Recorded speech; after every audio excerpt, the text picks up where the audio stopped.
Oi, pessoal. Bom domingo a todos. Eu estou de novo aqui um pouquinho mais tarde, mas tudo bem. Vamos lá para o meu comentário da semana. Agora que o mundo passou de uma incerteza para outra, primeiro, se o presidente dos Estados Unidos iria atacar o Irã, e agora, quando ele irá atacar. Em Israel, passamos por um período de espera. Embora esse tempo de suspensão possa parecer normal, não há nada de normal nessa tensa rotina de emergência que nós vivemos aqui. Dessa vez, o que está em jogo não é apenas a potencial mudança do regime do Irã e suas implicações para o povo iraniano, mas as possíveis consequências para Israel.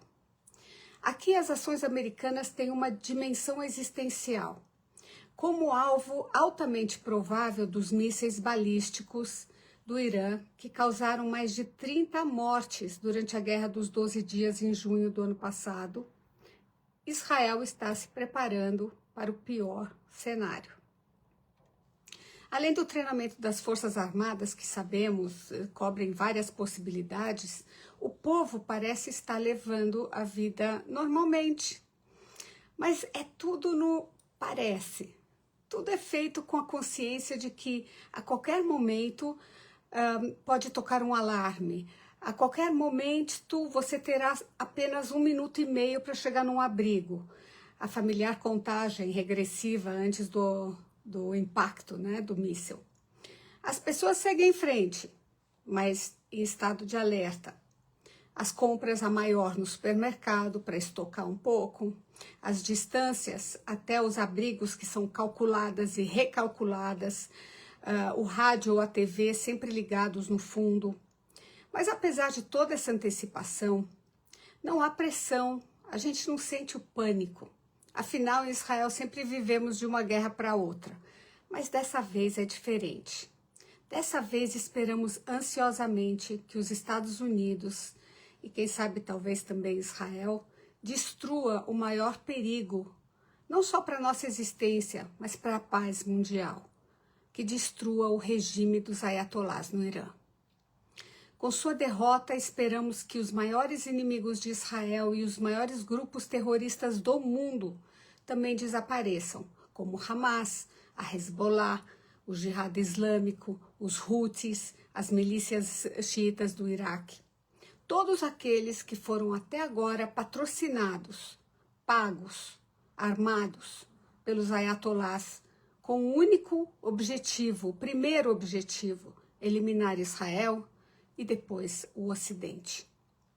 E esse esforço está sendo feito não somente de fora para dentro do Irã, mas de dentro para fora. Neste final de semana houve várias explosões no Irã, todas simultâneas.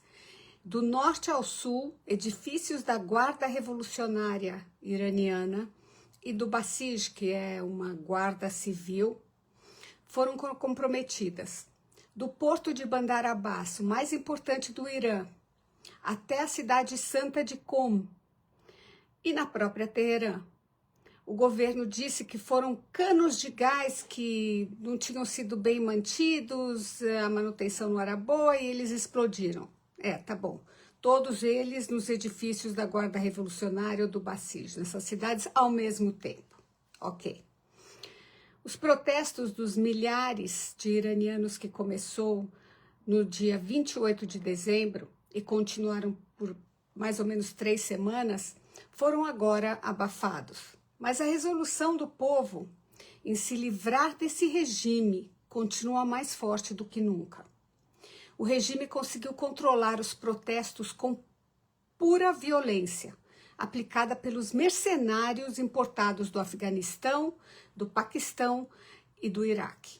Isso porque vários membros do exército iraniano começaram a questionar e a se recusar a cumprir as ordens do supremo tirano Ali Khamenei de matar quem fosse que estivesse nas ruas protestando. A contagem agora está acima de 35 mil mortos, muitos assassinados, acredite se quiser, dentro dos próprios hospitais, quando buscavam ajuda para os seus ferimentos. Gente, o que está acontecendo no Irã não é mais repressão política ou agitação civil. É um massacre sistemático, um crime contínuo do regime iraniano contra o seu próprio povo. O mesmo que Bashar al-Assad fez na Síria, quando assassinou 500 mil dos seus próprios cidadãos. E o mundo calou. Até mesmo a admissão relutante do próprio regime iraniano reconheceu essa semana cerca de 36.500 mortes.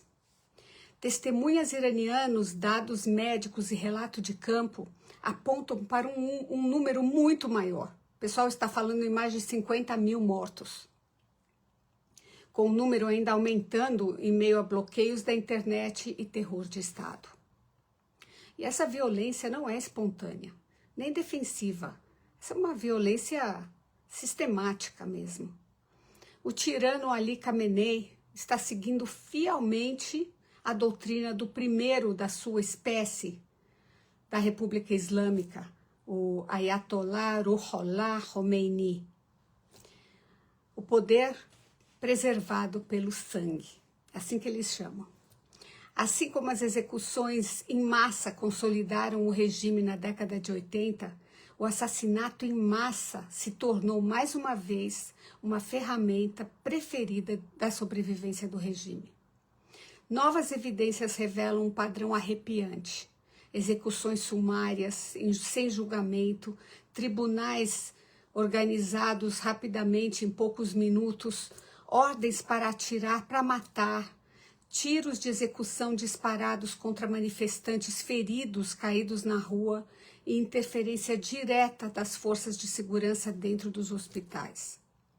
Um cirurgião que tratou de vítimas nos dias 8 e 9 de janeiro disse ao jornal inglês The Guardian que os hospitais se tornaram piores do que qualquer zona de guerra, lotados de pacientes baleados no peito, abdômen, cabeça e pescoço, muitas vezes, várias vezes e frequentemente pelas costas, quando tentavam fugir. Que não haja ilusões sobre o que aconteceu. Isso não foi um controle de multidões, foi uma execução. Pessoas que se renderam, que levantaram as mãos, foram executadas. Foram abatidas a tiros. Alguns foram queimados vivos, alguns foram enterrados vivos. O objetivo foi simples: matar, matar, matar mais, cegamente, sem limites. E não pararam por aí. Milhares de jovens iranianos também desapareceram. Advogados foram impedidos de registrar os seus casos. As famílias não foram informadas sobre o paradeiro dos detidos. Os corpos entregues a centros forenses sem qualquer explicação sobre quem os transferiu para lá se acumulam dia a dia. Quando uma família identifica um dos seus entes queridos entre os mortos, eles têm que pagar montantes astronômicos, chegam a terem que pagar $10.000 para poderem retirar o corpo do ente querido para dar a ele um enterro digno. Relatos confiáveis sugerem que prisioneiros foram executados, os que estavam na cadeia, e em seguida foram contabilizados falsamente como vítimas dos protestos, aprofundando o horror. Contudo, em meio dessa escuridão, o povo iraniano tem se manifestado com muita clareza. Em cidades, prisões e redes, um nome está sendo entoado de novo e de novo e de novo. O do príncipe herdeiro Reza Pahlavi. Não se trata de nostalgia, mas é um reconhecimento.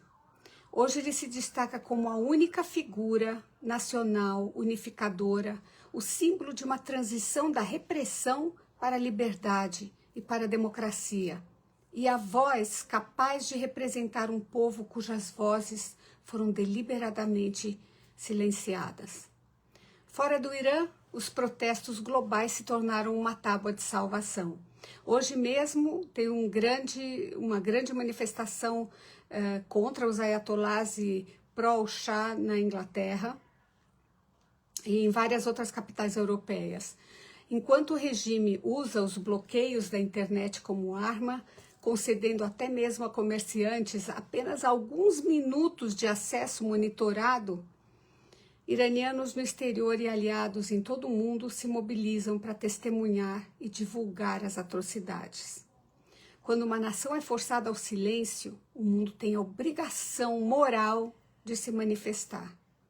Quando as pessoas escrevem suas reivindicações com sangue, significa que todas as portas da paz foram fechadas. Nessas circunstâncias, os apelos por uma ação internacional decisiva, incluindo a ameaça crível do uso da força contra essa República Islâmica, não são atos extremos, mas atos morais na defesa de inocentes. O silêncio é cumplicidade, a hesitação é traição.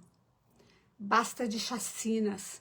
O nunca mais não pode ser apenas um clichê, uma frase bonitinha de campanha. Ela tem que significar alguma coisa na prática do que prega. No século XXI, não podemos mais aceitar ou permitir a chacina de inocentes, porque ao fazê-lo, os tiranos irão perder a soberania do seu país. Eles têm que perder essa soberania e se deixar aberto para uma invasão estrangeira. Porque, nesse caso, as forças estrangeiras vão entrar, convergirão, vão trazer a liberdade a esse povo iraniano e vão trazer os responsáveis pela chacina à justiça. Javid Shah. Até o próximo domingo.